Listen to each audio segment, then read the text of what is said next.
nor my father and uncle prepared themselves or the family for the coming generations who were entering the business. And it was a recipe for disaster, and I think it was a good thing ultimately that we separated and went our own ways. There was a huge expansion during Bharatram Charatram's era, when they went into fertilizers, which was the thing to do, and tire cord. And I would say that was their crowning glory. And they built DCM as a company to reach a position of the top 10, at one time number 4 in terms of sales. As times went on, these conglomerates with 14 different enterprises were bound to become like dinosaurs. There was a new theory of core competence coming into vogue, and my own generation, since I wanted to launch out into IT, there was a major shift from the traditional industry setup of DCM, which was sugar, textiles, vegetable oils, all very important, relevant kind of products during my grandfather's time. The ladies in the ShreeRam family take their commitment to society, their responsibilities in repaying what they think is their due to society seriously. Not only have they been involved in building institutions of educational and social work and creative importance, but they actively participate in helping out in institutions like the blind school here. Not just the school, it's got a lot of other departments to it, apart from this technical training center, which is post-school. This is the technical training center. This is technical training. And what are they? They're making more parts for motorcycles and for engineering, you see. And these people who get trained over here then join workshops and factories. And they do very well because of their one disability, their concentration is very good in their work. And they. What are the things you've added on? Because I noticed over there you've got some kind of computer training, and I made it self-sufficient for one thing, because when I took over, there was always shortage of funds. We had to do fundraising. I am working with this institution called the Kasturba Gandhi Memorial Trust. Our focus are girls and vocational training and literacy for women. But I think because girls are getting empowered, because women have come into the workforce, because they are becoming financially independent, we must address the boy child as well. The social evils you talk about rape, you talk about molestation, you talk about alcoholism, drug addiction. These are issues that boys come face to face in a much stronger and violent way than girls do. And proper education of boys from a very young age has to take place. And somewhere a direction has to be given. As your Gandhiji's great-granddaughter, that seems like such a long way from a business family. Also historically, when Indian businesses were created, that was a sign of Indian self-reliance, and the mood was set for Indian independence. And Khadi was a symbol for Mahatma Gandhi of not just Indian self-reliance, but also as it was the representation of the poorest of the poor in this country. Today, Khadi is made by the poorest of the poor, but they live in such deprived and pathetic condition that it's not a sign of Indian self-reliance any longer. It's a sign, if anything, of things that have gone wrong. Lala ShreeRam's contribution to education and culture in Delhi is immense. He started Lady ShreeRam College, which continues to be one of the city's best girls' colleges, and his granddaughter-in-law Manju Bharatram has carried the work further by starting the ShreeRam School, which is regarded today as one of the best schools in Delhi. we lived in Madras for about 8 years, and my children were going to a school over there where they were very happy. They enjoyed going to school, and it was like a day boarding in the sense the children came back in the evening.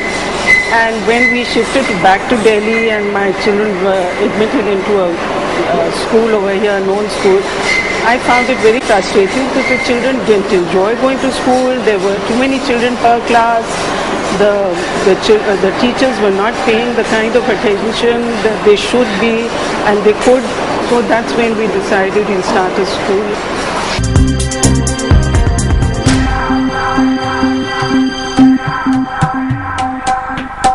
Another granddaughter-in-law keeps alive the family tradition of patronizing culture. I think cultural this thing was started with my mother-in-law. She was very, very artistic. She started when she was dancing herself, learning to dance. She was playing sitar, and she started doing this Diwali Mela, which was, I was doing it in Ahmedabad, in Shreyas. So when I came into this family, so she just said, "Bas, this is yours. Now you look after." Now ShreeRam Center is mainly in doing plays. We are teaching acting. We are doing children's workshops. We had this experimental theatre, and thinking that we were giving it for nominal charging, and lots of groups have come up.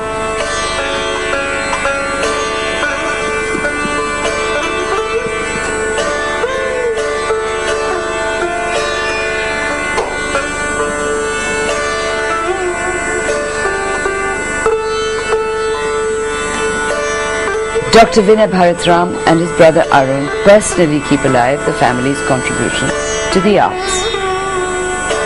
Yes, it started from my mother, and I've learned the sitar from Panditji now for more than 50 years, and I still learn from him whenever I can. I still play the sitar. I now do it only for myself. I don't perform in public. But there were times when I used to, for myself, personally play, and I used to feel very good about it. And I used to say, could I have actually been a musician? Did I have it in myself? And the ultimate accolade came from Panditji when he, in a gathering said, if this man had not been a businessman and he had taken up sitar seriously, he could have been one of the top musicians of the country today.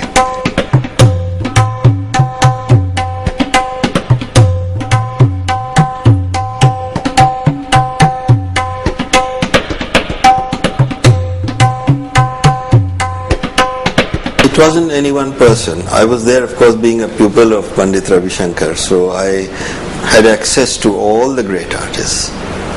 And my mother has always been highly respected because of her involvement in this, and Arun was very much involved. We end the story of the ShreeRam family in Sitaram Bazaar in Old Delhi, where Lala ShreeRam was born. The ShreeRam group is now scattered. It's in 7 different pieces, but its name still is heard in the corridors of commerce, and hopefully will continue to be heard for a while yet.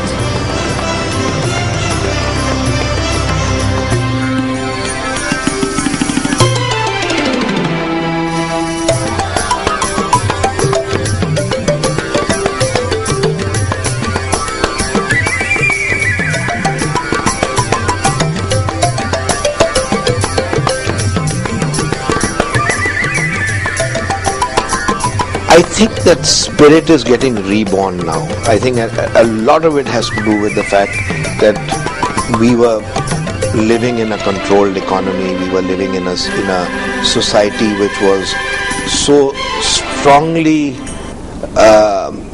under the license Raj and under the ambit of you can do this and you can't do this. So, all of us, and I admit myself that, we were at a stage when we said, let's just produce and sell what we can. We don't have to bother about whether the quality is good, whether we are meaningful players in the world, on the world stage or not.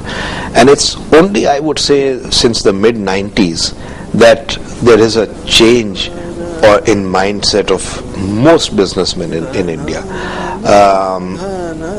And I think that kind of spirit is getting revived in the new generation.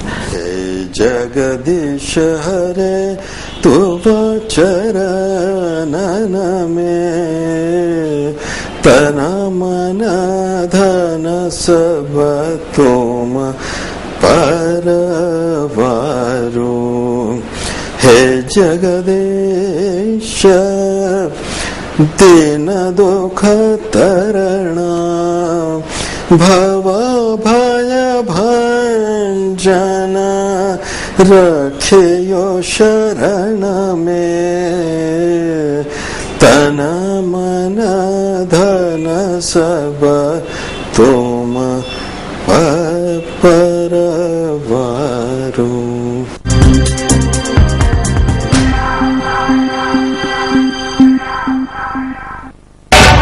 This is NDTV, and you're watching NDTV